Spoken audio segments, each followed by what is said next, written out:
Good afternoon, everybody. Can you hear me well?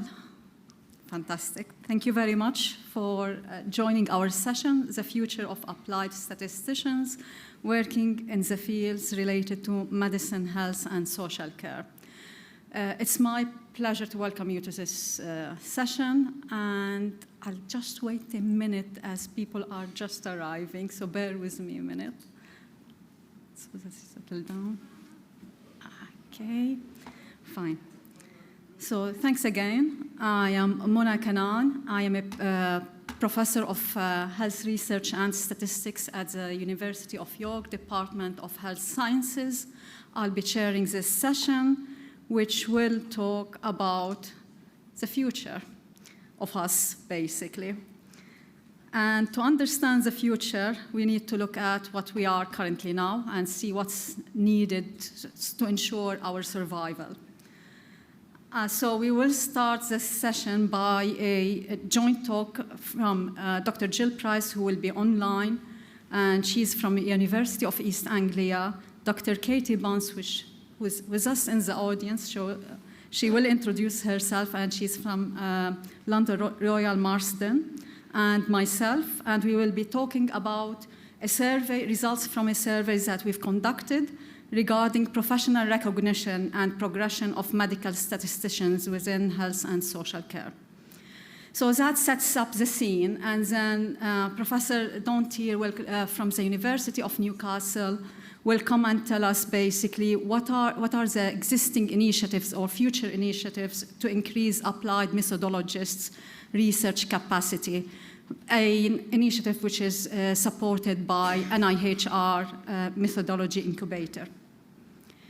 We then move on to an online speaker, Hilary Alabi, on behalf of Dr. Lynn Taylor, who will talk about the launch of the medical statistical apprenticeship scheme. So this is one positive step, hopefully in the right direction.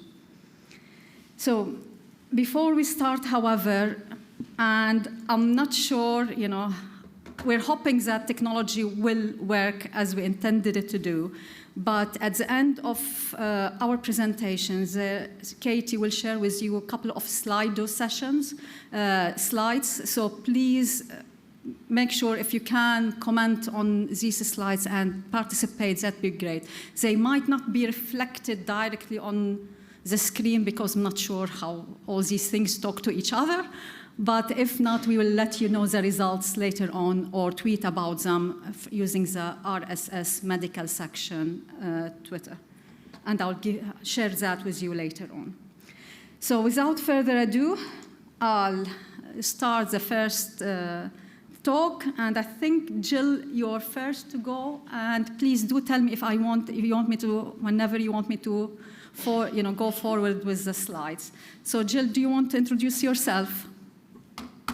Hello, thank you. Can you hear me? Yes. Yes. Can you hear me okay? I can't see any slides. I can see you, Rona, so okay. But I'm not able to see slides yet. But anyway, I'm sorry. Yes, I can see slides now. Fantastic. Is that good for all of you? Okay, so I'm going to the first one, which is the background. Yes. So this inquiry that we're going to talk about first arose from discussions among statisticians working in applied areas of medicine and health, and later also social care, mostly in the public sector, and especially in higher educations or institutions or universities in the UK. These discussions took place in professional development sessions at conferences similar to this one, considering, for example, the opportunities and challenges for statisticians who are working in a medical school. And aspects they typically discussed have included strategies for career development, barriers to career development, and suggestions about how to overcome those, and then seeking and sharing examples of good practice with respect to career mentoring or support in different institutions. So next slide, please. So this cartoon depicts the general impression left by those career development discussions. A majority of statisticians feeling quite vague and a bit despondent about their own possible career path and professional development. And barriers dominated the discussions and seemed to be especially institutional in nature. So, although it was clear that there was quite a lot of variation in experience between people who came from different institutions. Next slide, please. Thank you. So the RSS medical section discussed these ideas and issues and presented a paper to the RSS Executive Committee. And one of their recommendations was to conduct a survey to sound out the extent and the nature of any needs that there might be, possibly, for professional support and advocacy among medical statisticians. So that's what we did. The medical section devised and led the survey, which was hosted by, but not restricted by or influenced by the RSS. And so one of the steps we had to take was to define what we meant by medical statistician, which was the focal subject of our inquiry and our survey. And this is what we arrived at after lots of discussion and some piloting. We mean someone who's formally qualified and working in quantitative methodology, which may include study design and/or analysis, handling numerical data, applied to areas of medicine, health, and related social care. We include people whose work is mainly about teaching, training, writing, or consulting in these areas, if they're formally qualified in the methodological skills. And the survey was mainly aimed at those working in public-funded institutions, but those working in other areas or self-employed were also welcome to participate. So there may be other definitions of medical statistician elsewhere, but this is what we used. Next slide, please. Thank you. Our methodology for collecting survey data was pragmatic. In the spring of 2019, the online survey was sent by the RSS to its members who'd recorded an interest or activity in the medical or health area. Later, we shared the survey via all of our professional networks, including Allstat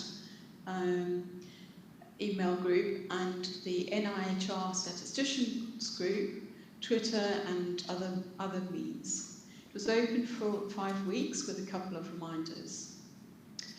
Now, we don't know the size of the survey framework or the denominator, and we're trying to be very cautious about inferences to our intended population, which is in the yellow box on the left.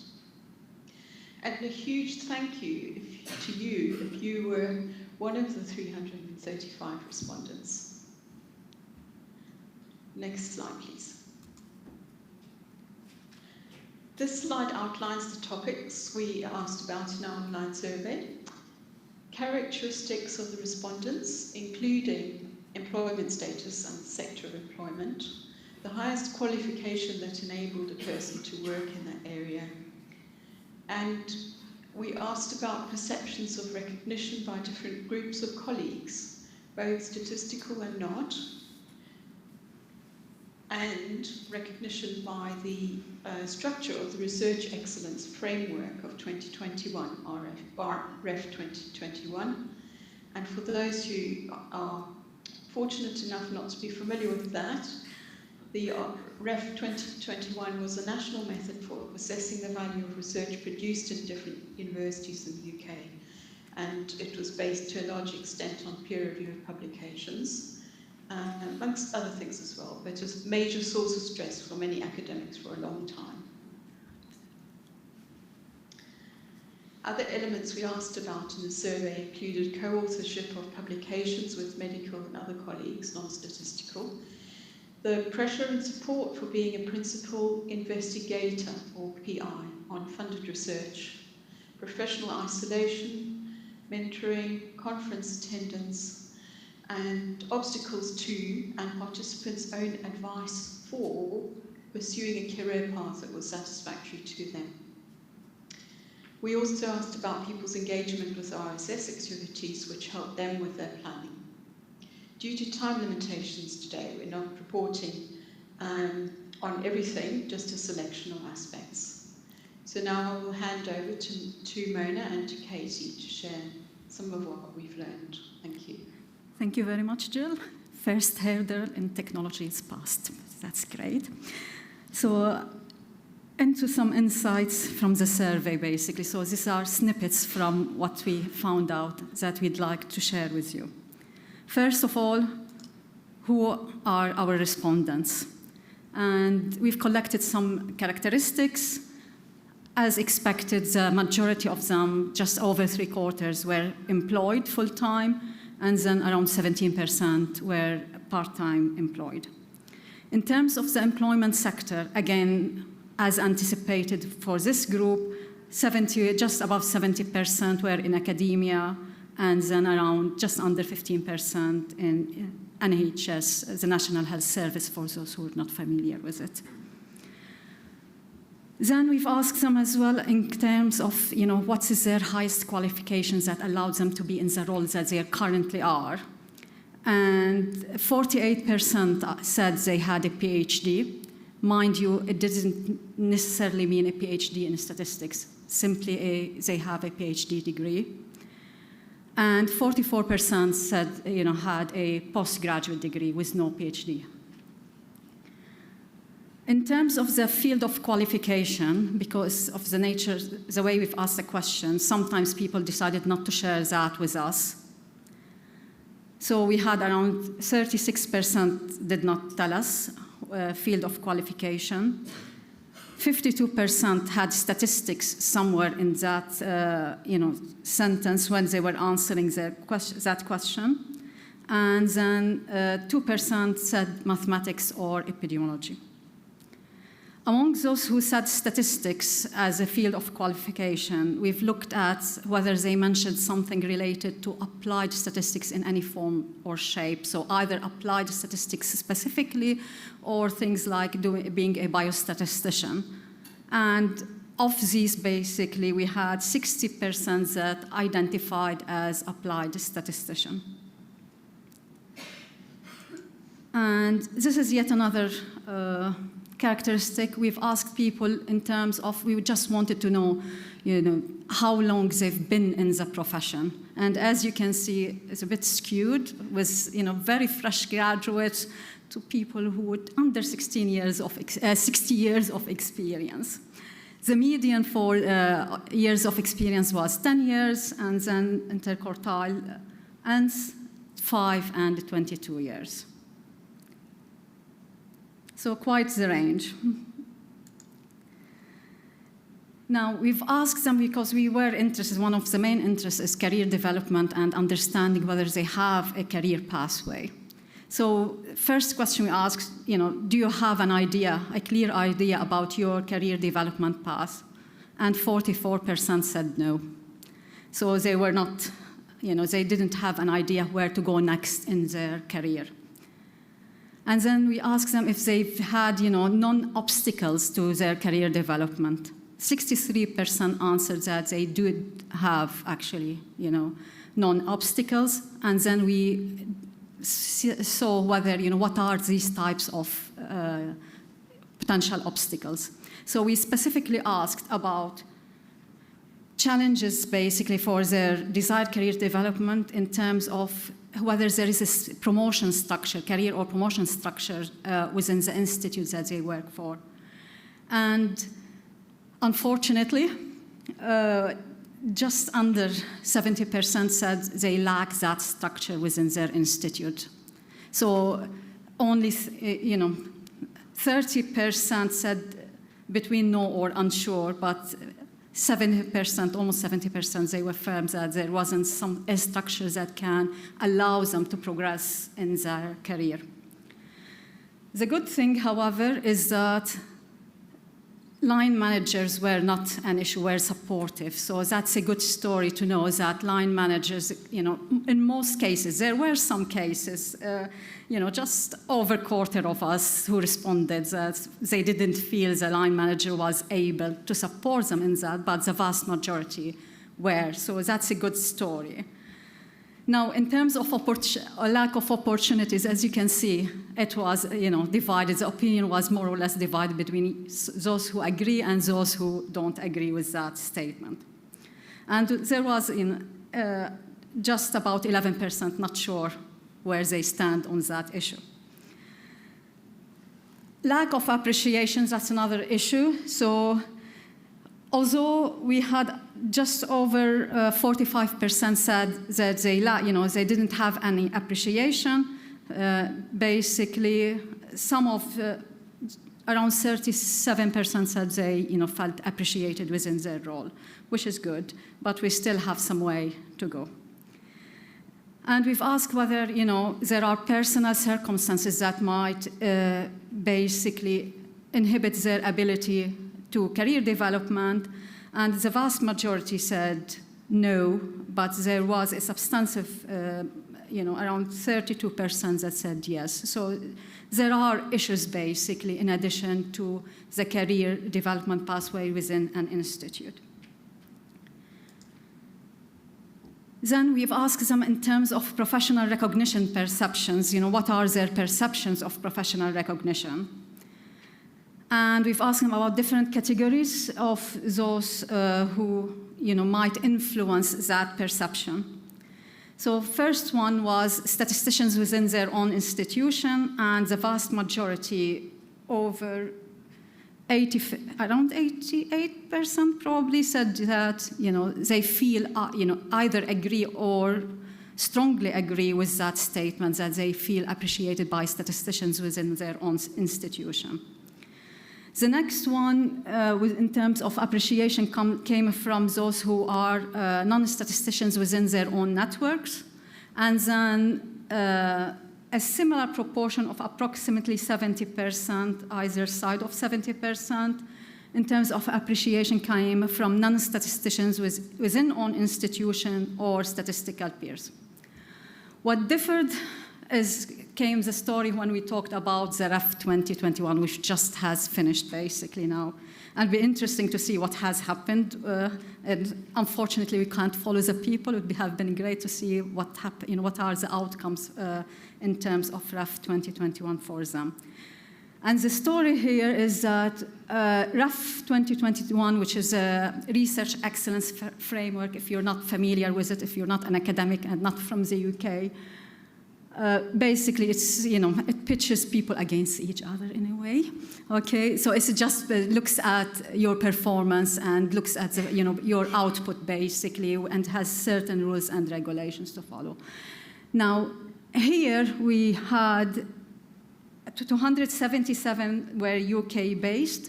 Out of these, 174 were from academia. And the response here was very muted in terms of whether they felt that REF 2021 actually it was supportive, it recognized their work. And only 11% or 12, thereof agreed or strongly agreed with this statement. Over 41% strongly or disagreed with the statement. And then 46% were muted in terms where they stand on that. And I'm not going to read too much into it, but the fact that they were muted tells a story, basically, in terms of how they feel about the REF 2021. So these were some of the statistics we've got.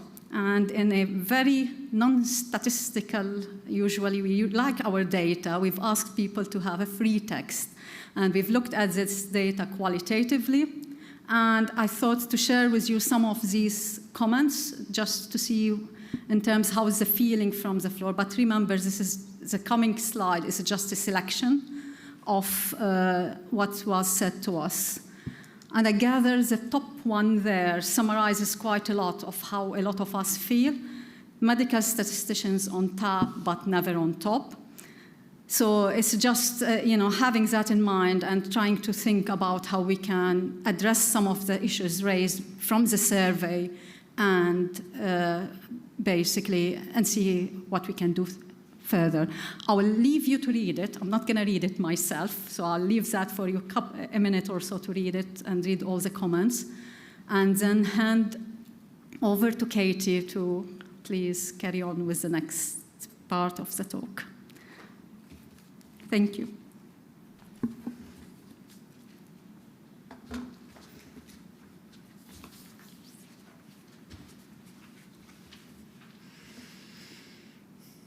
So, hope you finished reading. If not, tough. So I'm supposed to now give a brief discussion about this. So I'm going to talk about some of the findings, explain what's happened since the survey, and then talk about next steps. And so broadly speaking, we felt that our survey did what it set out to do, in that we'd got anecdotal reports that at least some statisticians working in health and social care were not happy, and the RSS wanted some firm evidence that that was the case, and we went out and got some figures to do this. I think, our findings split into some positives, some negatives, and then some things that we weren't quite sure, so we've left them as just findings. I think in general, actually there were some really positive things coming out here, so I don't think it was all negative at all. I think it was good that more statisticians felt that they were supported or their professional contribution was recognised than didn't. So I think that was a good finding. We had 335 people responding, and it wasn't all RSS members, so we had reached beyond the RSS community. And I think it was good also to see that lack of support from line managers wasn't one of the things listed as an obstacle to career development. So in general, the members seemed to feel pretty supported by their line managers, which was good. These were some of the negative findings. So many people unhappy with REF 2021. And I think there's been work done elsewhere firming this up, that people really don't feel that the universities have maybe got the metrics that actually summarise the real value of applied medical statisticians. Many statisticians identified obstacles in their career pathway. And as I think Mona already said, many people didn't have a clear vision in their career pathways. These were the neutral findings. So a large 48% of the people responding didn't have PhDs. And even if we looked at only those who had had more than 10 years of working in this area, there was quite a sizable proportion that didn't have PhDs. And this might be useful to people feeling pressurized to get PhDs but not able to find funding, in that some people have had very happy careers working without those PhDs. I've said this as a finding. I've heard people say there aren't any statisticians within the NHS, and I'm one of them, so certainly there are some statisticians in the NHS, and we're actually going to launch a second survey just to quantify the number of statisticians working within the NHS and social care, so that's going to come out shortly. And then 154 people felt that they would benefit from a mentor. Why have I put that in this category? That was because it was great that people understood the value that a mentor could bring them. It maybe isn't so great that their employers weren't already providing them with that opportunity. So I think sometimes you join an organisation that publicly says we have a mentorship scheme, and then when you actually try and find a bit more out about it, you discover that you're supposed to go and pick on someone and ask them to be your mentor. So it's not quite as there as you might anticipate from outside. Since the survey, so what's happened? I think there has been increased visibility of the value of mentoring, and the RSS, who's I think now launched a new mentorship platform. The NIHR Statistics Group also runs a mentoring scheme every year with their annual survey. The NIHR launched the Incubator for Methodology, which Dawn is going to talk about. And what this did was at least it joined up the medical statisticians with other professions who were working in this arena that didn't feel valued also. So economists and qualitative researchers came on board. So we have a bigger voice. And then this leads nicely to the last bit, which is that we now have apprenticeship schemes for medical statisticians, and Hillary's going to say a bit more about this. So the next steps, I guess we're just asking you what you think should be done. And this is where there are going to be some questions on Slido. Oops, that was not what it was supposed to look like. Oh.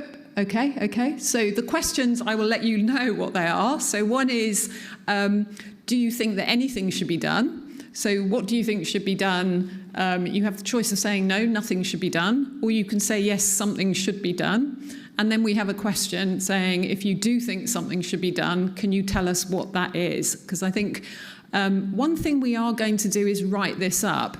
And there is one, I think, really helpful piece of material in that the people that responded who had found obstacles in their career had then written how they overcame those obstacles. So we're going to put that information as a table within our paper so that then newer early career researchers who are maybe having the same issues can at least see what other people have done to move around those or navigate them. So I think that will have value in itself.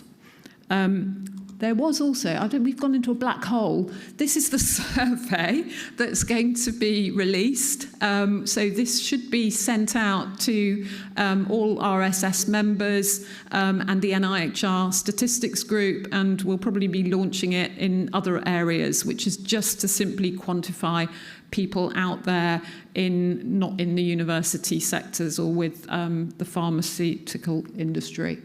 And that is it from me. I'm going to hand back to Mona now. Thank you very much. So our next speaker is Professor Dawn Teare, who will talk about the NIHR Incubator for Methodology. Dawn is a professor of biostatistics at Newcastle University, and she is also the chair of Methodology Incubator. Dawn, over to you, please.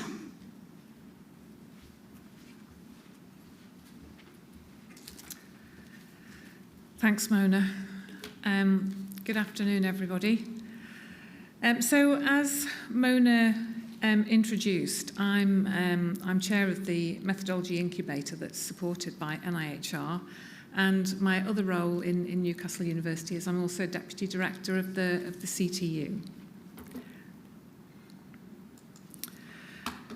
So. I'm giving you a little bit of background about where the incubator came from, and it's supported by NIHR because NIHR is one of the major funders of applied health research in the country. And this was established in 2006. It's funded by the DHSC, and it's a research funder and partner of the NHS. So the NIHR complements the work of the MRC, but it really focuses on translating potential therapies and interventions into practice, from the lab into the clinic. And it's focused on doing research in applied health and social care. And so it sort of puts all of this investment basically into doing good research. And one of the things, well, two of the things that they need to do is to attract really good people into the field, but also invest in this world-class infrastructure, in this sort of highly skilled workforce. So just to give you an idea of how much funds they have, last year the NIHR budget was about 1.2 billion.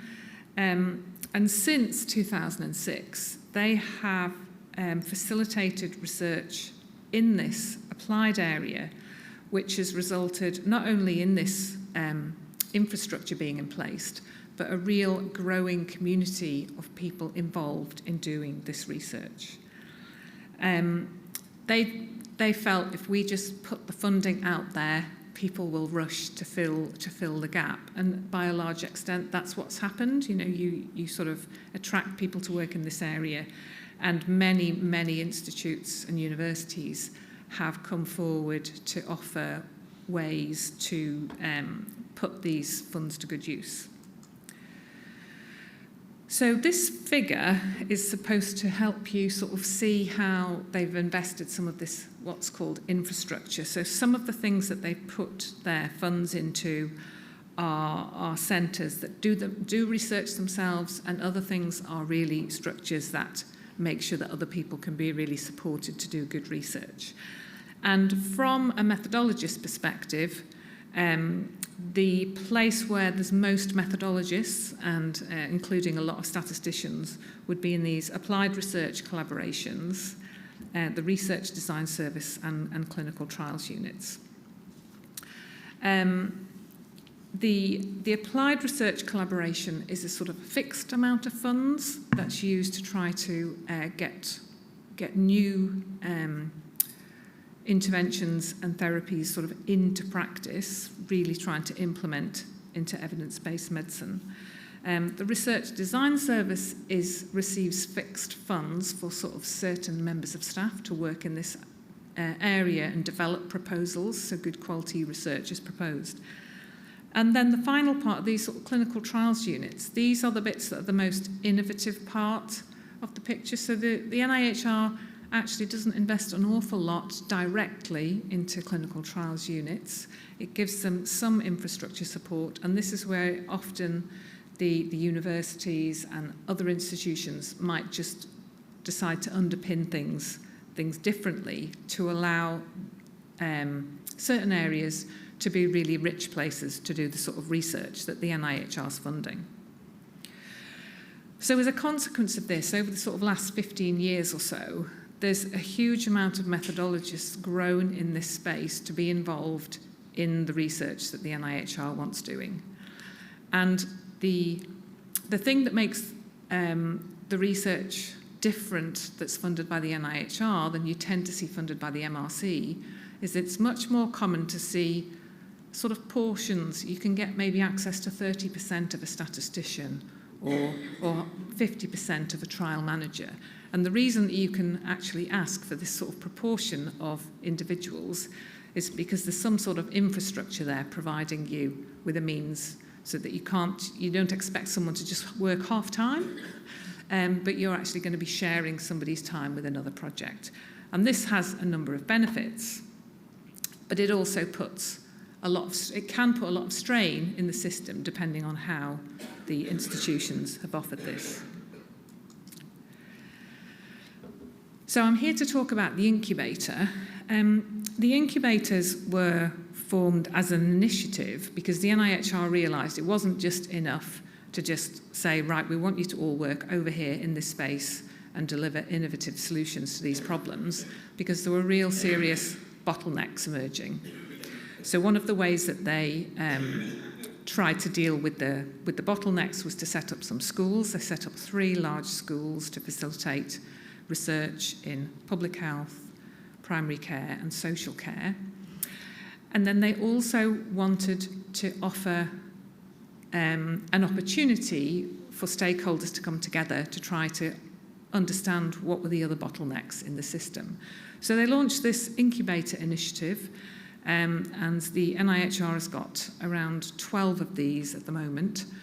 Many of them are focused in specific applications, but they were very keen to have a methodology incubator because they felt that methodology cut across everything that they were doing, and they were aware there was a problem retaining methodologists, and this was just always an issue in grants. So these incubators were launched, and they all had they had 3 to 4 years to come forward with some solutions. So generally, all of the incubators had these broad purposes.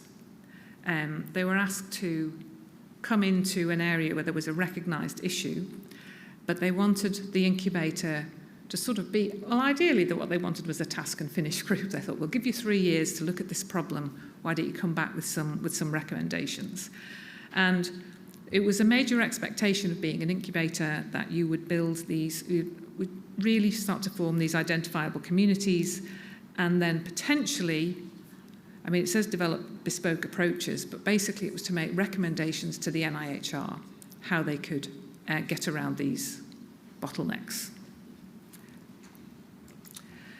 So the NIHR knew it wanted a methodology incubator, but when they sort of went out to the community, they got 4 proposals, and they were all very different because everyone was interpreting what the bottlenecks in methodology were. So the first thing that we had to do was have quite a few meetings where all of the people who proposed these 4 different incubators got together to agree on what we were actually going to do in this rapidly diminishing 3-year period. So as Catey says, we were just formed in April 2020, just after we'd all gone into lockdown, in fact. And we were doing all these Zoom meetings trying to thrash out what we were going to do. So the first thing, obviously it's part of our remit, we were going to look at how to increase research capacity and methodology, because it was clearly becoming an issue. But we definitely wanted to involve this community of NIHR research methodologists. This had been, this community had grown around the initiatives mainly that the NIHR was responsible for. And we also wanted to be focused on the main message. In order to meet that capacity need, we needed to be attracting and retaining people into rewarding careers, supporting their training and development, and understanding how do you have a flexible workforce. Some people don't like to call it that, but how can you suddenly move into a new area? How do you get all the good people to suddenly shift into a slightly different area so you can research there? So we've called those how to work in emerging applications. And then, of course, we were very committed to work with the NIHR regularly to feed back all of our findings. So I've already used this term, sort of methodologists here. Methodologists can get used in lots and lots of different contexts, so I'm not going to try to cover all of the other uses, but within the NIHR, there's a broad acceptance now that researchers who use these sort of methodologies on a daily basis are being referred to as methodologists. These could be called applied healthcare researchers, and they are generally expert in one or more of these skills. It was quite hard. So this is one of the first things that we agreed, was to sort of say, well, who are we going to be representing? Who is this incubator going to be for? And so we tend to have a bit of an exhaustive list that sort of expands and contracts to identify who we mean by this community. And as you can see there, statistics is high in, well, it's sort of buried in the list, because I have to be honest, when we first formed, there was a big overrepresentation of statisticians in the incubator, because I think we are there was already quite a lot of initiatives that were capturing, there were a lot of people doing really, really important medical research, and they just weren't getting the recognition. So there were quite a lot of statisticians ready to flock to populate this incubator. And just to give you a flavour of the sort of things that we've been looking at, I would point out at this point that even though we supported by the NIHR, it's very, very minimal. I won't say just how minimal it is. We do get some admin support and some support to travel to meetings, which obviously we haven't needed to do for the last 2 years. So we've spent that on trying to get a website developed, which we hope is going to be launched quite soon. So we've ended up having these for all the other incubators, we keep getting told we're a bit too big, we've got too many work streams, but it's partly because there's not an easy answer to this problem, I think, and what we need to do is keep feeding back to the NIHR, there isn't going to be an easy solution to this. So we have our workshops, our meetings, reach out to the community and feed back to the NIHR what seems to be the recommendations. So we now have 4 sort of methodologist-focused streams in the incubator. We've got 2 broad ones that are about just awareness raising and training and development opportunities. And then the health data science and the paediatric methodology, they might feel a bit odd to have in the incubator, but those groups are looking at what are the challenges of trying to suddenly get people to work in new areas. And so that's what they've been focusing on. So I thought I'd just put this slide up here, and it comes back to what I think Mona or Gill showed before, is that, we were talking about what do career paths look like. And when we first met with the NIHR, they said, well, what we want is a nice methodology theme in our career track here. We said, well, I'm not sure. We could put a methodology sort of row in there and populate it with the sort of things that you'd want to see, but this isn't going to solve many of the problems that we see people bring to us about the challenges of working in this field. I think we might need to roll back the discussions a little bit, and I think they were a bit surprised because they were just hoping in 3 years we would have just added in this extra row of various awards that you could apply for to become a leader in methodological research. And we felt that, while that was very, very welcome, and we're happily talking to them about those things, we also need to talk about other things as well. So on this slide, I've just got some of the challenges that we hear back from our members. A lot of these have been picked up already. You'll see that a lot of these are in common with what the statisticians have said.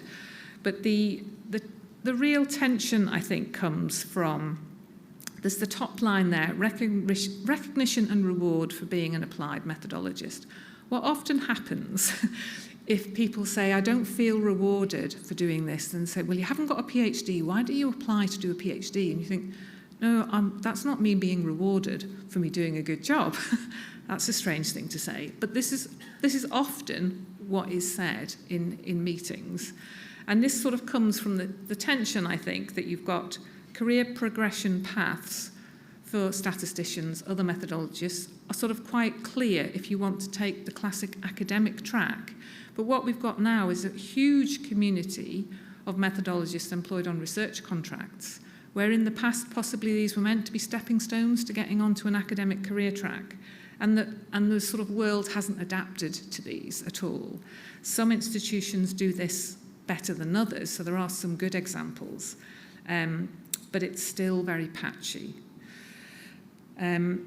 Obviously, a lot of the time you get, your CV looks good if you've managed to win some award to do some research that's of your own initiative. You want to be able to show independence, and I see many, many really excellent researchers show a lot of independence, but it's really hard with the classic metrics to do that. And then often the NIHR is actually quite good at offering smaller amounts to do really, really good projects, but the trouble is these are smaller amounts, don't look quite so impressive on your CV if they're not understood. And then they're often regarded as not very competitive, so you have this sort of really unfortunate situation that's actually, it is actually getting good research delivered, but it seems to be perpetuating the problem that people are not getting recognised.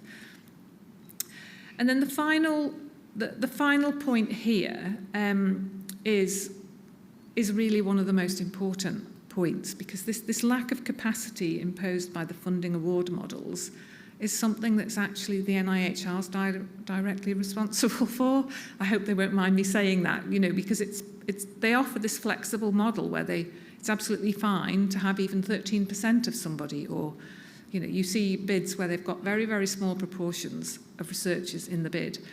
But somebody somewhere needs to underwrite that, and I think this is where the difficulty comes in. There's a lack of understanding of how that is underpinned or covered, or how bridge funding works. And that's where we're having the most interesting conversations with the NIHR at the moment, because we are an incubator for the NIHR, and that's the community we feed back to. obviously the NIHR awards funds to all sorts of other institutes, so they can put pressure on other institutions to do things. So they do have leverage. But that's where we're having most of our conversations. I've got a few more slides just to show you what some of the specific work streams are doing. I've probably covered most of these already, but I thought you might be interested to see some of these aims and objectives. Obviously, I think it's fair to say our ambitions are big, our capacity to do this is small, so some of these are very much a work in progress. The stats work stream has been working closely with the medical section and the NIHR stats group. So a lot of what we've been doing there, you've seen some of this already. The awareness raising work stream is really trying to highlight to people, I think the main message is you can work in medical research without actually doing medical training. And this is the sort of narrative that we're trying to build up with some case studies, but also trying to encourage people to go into research methodology at a sort of pre-degree. So we've been thinking about seeing even some sixth formers. The health data science work stream is quite interesting, and we have got a lot of data scientists here at the conference, which is great, and it's nice to see statistics and data science being said jointly together. The health data science work stream, I think it's fair to say that is about how researchers can work with data scientists to deliver research benefits for patients by using routinely collected data. There's so many challenges working in that area, as any of you know who've worked with that, just accessing data, the governance, the protection. And often all of those barriers completely get in the way of what you said you were going to do originally. So they're working on trying to work in that very challenging area. And then we've got this other sort of cross-cutting work stream that actually the NIHR were very keen for us to set this one up. They already had this on the list. They wanted this to be a work stream because they were keen to explore internships and training, but actually going back to their sort of big pathway model that I showed on the other slide. So in terms of our impact, we have successfully had quite a lot of events raising awareness of various opportunities for methodologists. We've tended to be so far highlighting existing opportunities and then making recommendations on a regular basis to the NIHR. It doesn't want to go to the next slide. What's happened? Oh, there it is. So on this list, I've just shown you so to the external audience, this is what we've been doing. These are the events that we've held. The most interesting one, even though we said we were highly populated with statisticians when we first set up, we were all keen to reach out to qualitative researchers. And at the very first qualitative researcher workstream event that was just earlier this year, they actually had over 1,000 people registered to attend that. So clearly this is a big issue for lots and lots of methodologists, and it's great to have the qualitative researchers sort of on board as well, feeding back to the NIHR. The other things that we have been doing is really drawing attention to we've called it investment in staff. They need to think about investment in staff and not about careers, which always seems to come back to this academic career trajectory, which is brilliant. We're not wanting to get rid of it, but we just really want them to think more carefully about how can we reward and make sure that people are on secure contracts with plenty of time for personal development and training and capacity to do their own research.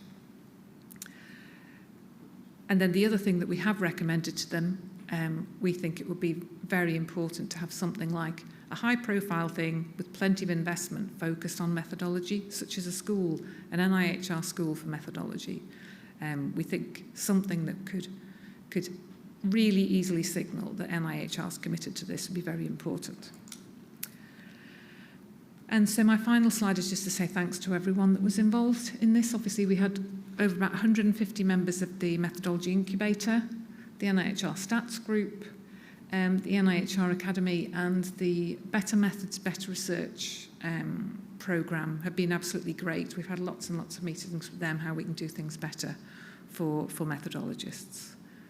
So I think I should stop now.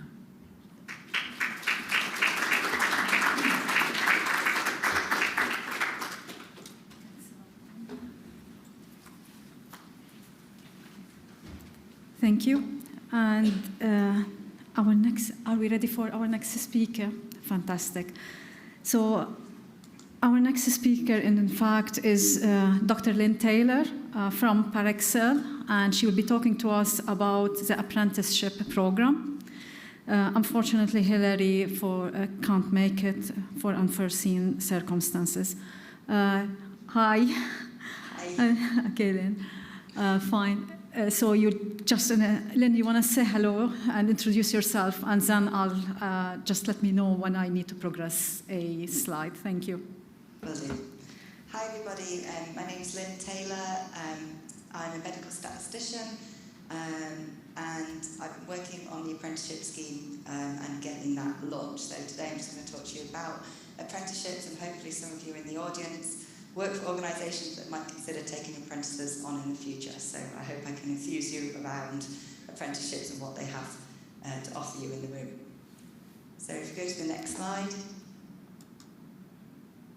So the medical statistician apprenticeship is a level 7 apprenticeship.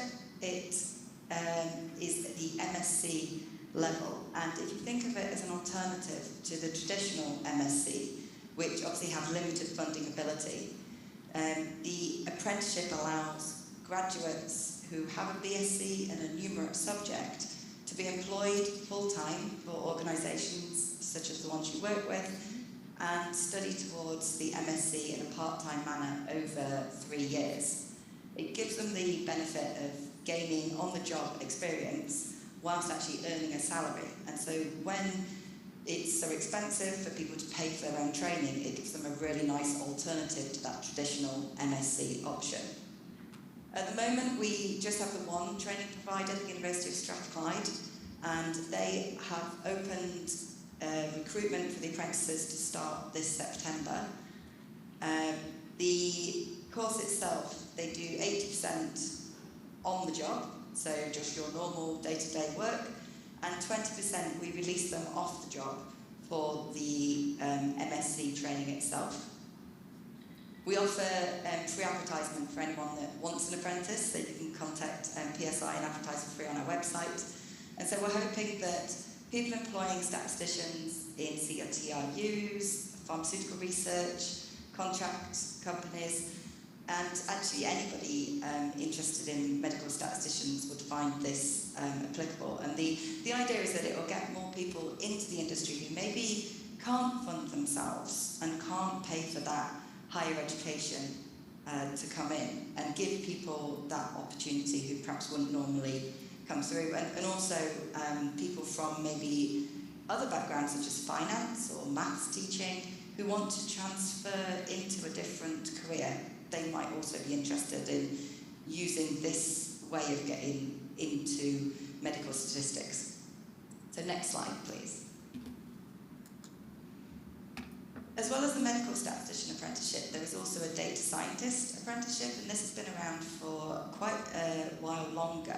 There's a number of training providers that already provide this course. We reviewed some training material and found that Ankara Ruskin University's course offers a very relevant course to people that might want to eventually come and be medical statisticians. This works very similar, but it's a BSc level apprenticeship. So students with A-levels would come onto this apprenticeship and they'd study for 3 to 4 years.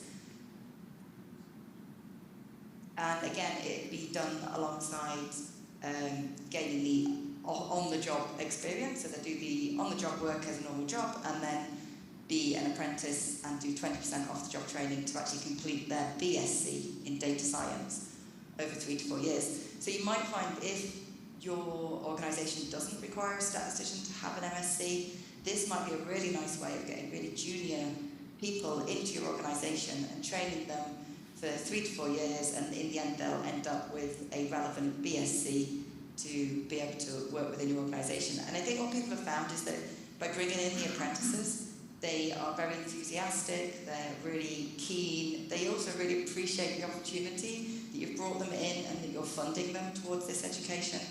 And so hopefully that will give you a real committed employee who's dedicated and wants to stay with your organisation a long time. And again, this is relevant to anyone really in employing. We call them stats programmers sometimes in pharma, but really they're statisticians and they just don't have that MSc level qualification. So next slide, please. So how apprenticeships work, you employ the apprentice directly, as you would any other employee within your organisation, and they can be new or current employees. So maybe someone in a different department wants to be a statistician, and you employ them onto the apprenticeship scheme. If your company has a wage bill of more than $3 million a year, you'll already be paying this 5% apprenticeship levy. So this really includes any university will be paying much more than this in tax to the government. And so you'll already have this apprenticeship levy pot. It's paid monthly to the government. And if you don't use that apprenticeship pot, the money just goes back to the government after 24 months. So it's really in your interest to use this and spend it on training staff within your organisation. You basically allocate the funds out of the levy pot to pay for an apprenticeship training provider. And the only requirement really is the apprentice has to be over the age of 16.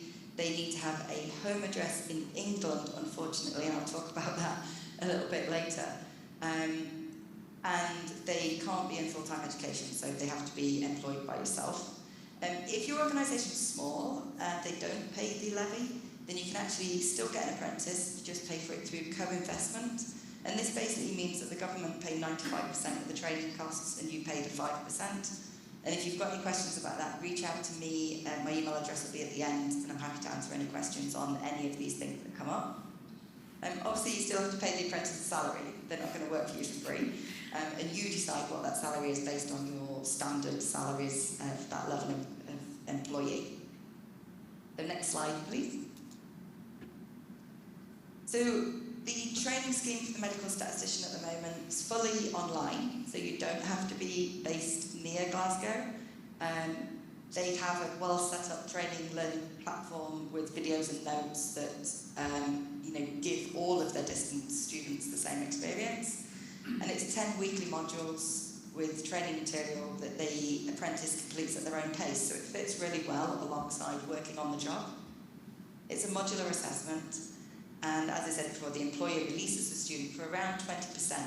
Now that isn't 1 day a week, it can be split where the course is more active. They'll perhaps need a bit more than that. During the summer, where the course isn't being taught, they will probably be fully working with you 5 days a week. And so you align when you release them to when the course is being taught. And you can see here the modules are very normal modules for an MSc in medical statistics. And they cover 60 credits throughout years 1 and 2, and then the final year is a dissertation-style project. And that spans the full year, which they can spread out and complete alongside working on the job. So if you go to the next slide. So if you're interested in doing this, there's a few steps you need to take. As an employer, you'd submit an expression of interest form to Strathclyde University if you're interested in the medical stats MSc, or to a training provider of your choice if you're interested in the data science one, which could be ARU. You then have to also advertise the apprenticeship position, because you have to fill that position with an employee you want to employ directly. So the university doesn't find you the apprentice. PSI can help with that if you want to. We have careers and academic liaison groups that go into universities and talk to students, and we can help with that. You select your candidate and you'll employ them directly. You have to give a nomination form to the university, and then the university does the admission.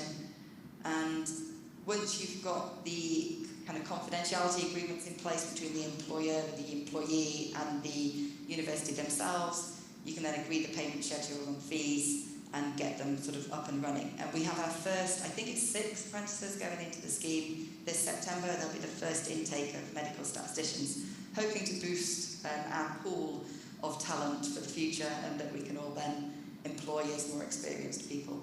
So next slide. So if you want to reach out to me with any further questions, I'd be happy to receive them. And Stratified details are on there, as well as the ARU contact for data science or stats programming. So I know that was really quick. Has anyone got any questions for me they want to ask now or later? Yeah, we have a question. Oh, sorry. Yeah, right at the back, please. Okay.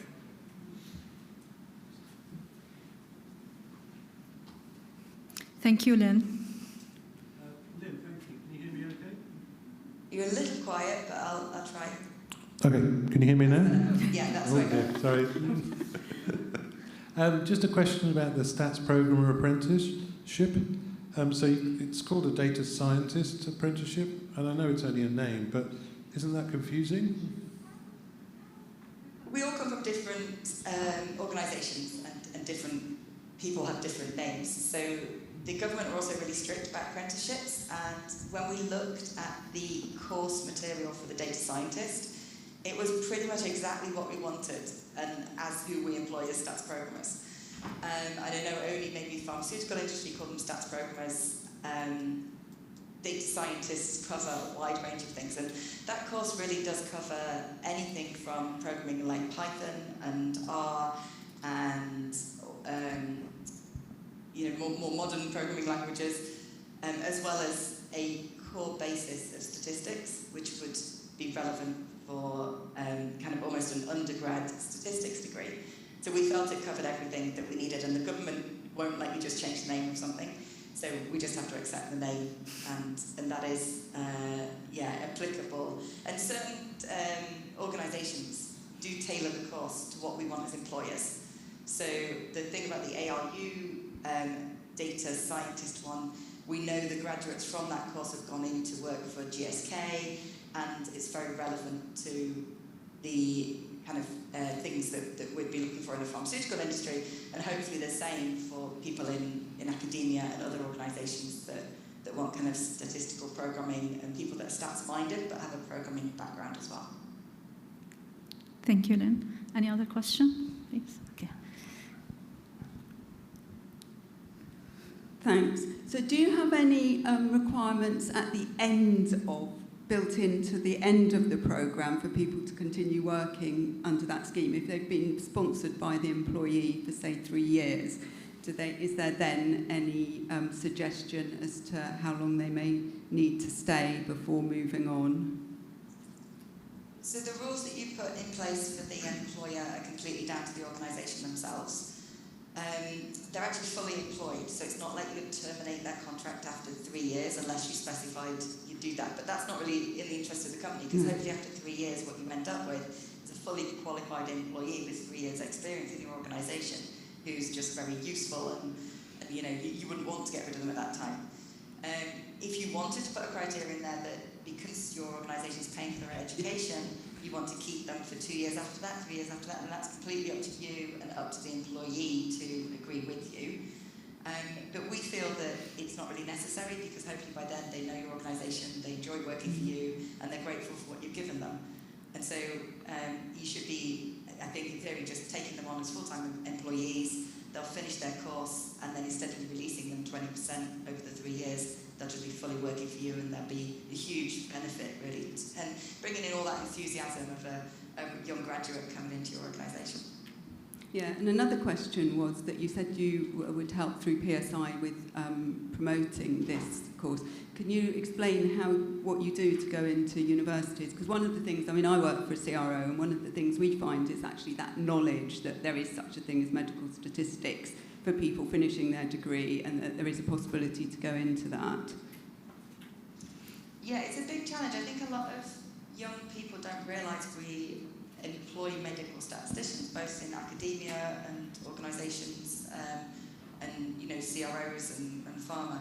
So what the Careers and Academic Liaison Committee do within PSI is they run a number of careers events where they invite universities who have kind of courses that we think are relevant, and invite those students to come. I think they do direct presentations as well, so if anybody in the audience has a degree or people that would be interested in presentation, then I think PSI members can go in and present to them. They have one career event a year where they invite various employees to present. I think employees actually pay to attend that, so that students from any course can go, and all the employees kind of have stands that they can share. And I know in the past we've tried to encourage companies to go in locally to universities or even schools close to them to try and share that knowledge. But I think there's a lot more to be done where we could go into schools more and tell maths teachers and even stats teachers where a career in statistics can lead to, so we can encourage more people actually to come through to the industry. Because I think that's where there's a deficit, really. They're going into other industries they know more about, like finance, and they perhaps just don't realise what a great opportunity coming into medical statistics can be for them. Cheers. Thank you. Any other questions for Lynn before I open it up for other questions? No? Thanks a lot, Lynn. Much appreciated. Any questions for the rest of us? Yes, Simon. Hi, thanks very much, everybody. There's a question about the survey, actually. I haven't worked in academia for many decades, so it may have changed now. But when I did, there was certainly a lot of kind of lone statisticians around in departments, where they may be the only statistician there. And I just wondered if there might be a difference in level of support from your non-statistical boss, career pathways in a non-statistical department. I wonder if there might be a difference between those sorts of people in those sorts of positions as opposed to medical statisticians working within a group of medical statisticians where their boss may be a statistician who would obviously think statistics is extremely important. I just wonder if you have any comment on that. Okay, I'm not sure. There is a difference, and I think some of the findings which were not presented did show up, basically, that some people felt they were alone effectively and they needed these networks, and this is something that as a profession we might need to reach out, and I gather it might happen more in isolated places. And I don't know, Catey, if in terms of NHS statisticians, I would assume it would be more pronounced in there rather than being, for example, within a clinical trial unit where you will have more statisticians on hand. But it is an issue that came up, and we need somehow to address it and reach out, find ways to bring them in so that they are not alone by themselves. Catey, do you want to add anything? So one of the themes that came, so the question in the survey, have you found a way to pursue the career path that you wish to pursue despite obstacles? A lot of people had answered networking. And so I think if you are a lone statistician, then networking outside of your organisation can be incredibly supportive. And so I think that was something that we wanted to raise awareness of. I think sometimes statisticians can be quite introverted, and so they're not naturally going out and networking.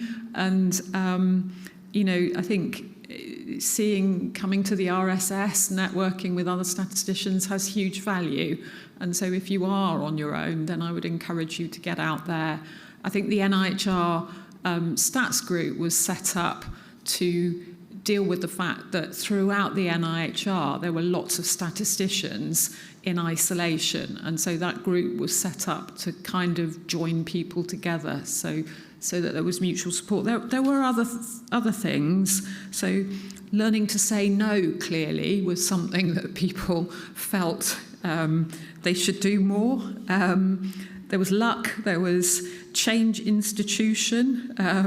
So there were lots of things that came up, but definitely core themes. So, yeah. Any other questions? I gather one way to tackle this is just join us as well, as you can see, I just wanted to put up this because, in a way, to thank the medical section colleagues that helped put this all together. And it's a forum where, academia and industry do come together and do talk to each other. Do you want to share? I'm just plugging back for Slido, so I don't know how many of you got telephones here. It went spectacularly badly. If we can we keep going back? So, Okay. oops. No, you want. No, it's right at the beginning, isn't it? The code. Oh, yeah. Okay. So if you have phones, if you can point them at that QR code, then in theory you should see the first question. Okay. So I'm gonna stand here until I've got, I don't know, 20 answers. I think we've lost some. Have we? Between talks. I don't know. I'm only seeing one answer. Okay, brilliant. Now we've got some answers. So we've got 5 answers. 6, 7, 10, 12, 15, 16. So I'll move on to the second question when we hit 20, unless anybody says keep going. So we can do it like higher and lower, can't we? So we're at 19, so you've only got me wittering on for another one person.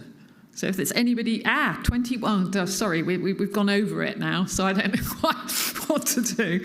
So let's go on to the second. Does anybody want a bit more time? Or should we go to the second question? Move on? Okay. That's what my children say to me all the time. So now there should be a second question. And here, you can have as long as you want to type in something here. But I guess we are going to write this up. And hopefully it will get published in, what are we trying for?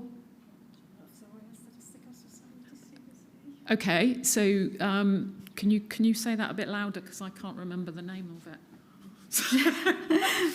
Journal of the Royal Statistical Society Series A, which is the one in society, basically. But we haven't put it out, so it's not guaranteed. But we're thinking definitely wanting to make it public and share that information with everybody, so that we have a starting point for this discussion and thinking about the future of our, profession, really. Okay. So I'm typical statistician. We've got one answer, which is don't know, too broad a question. So sorry.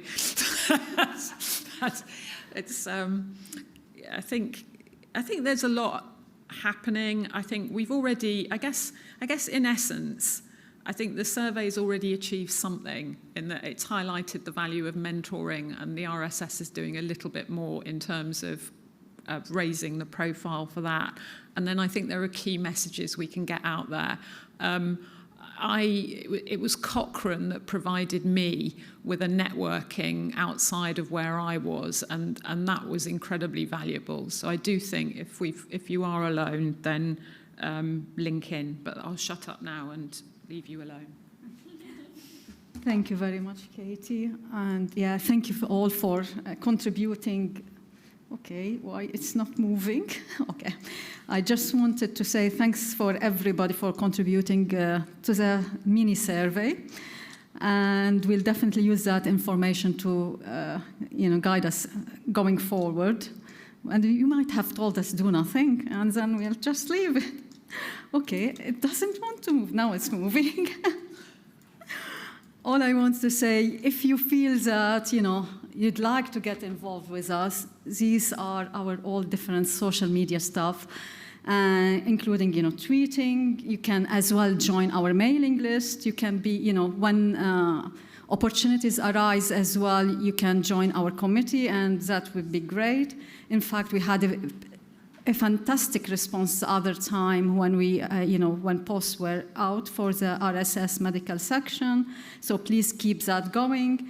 And then we have a YouTube channel and a SoundCloud. So it's all there, and there are some interesting stuff for you to look at. If there are no other questions, I think we can go and find a cup of coffee somewhere.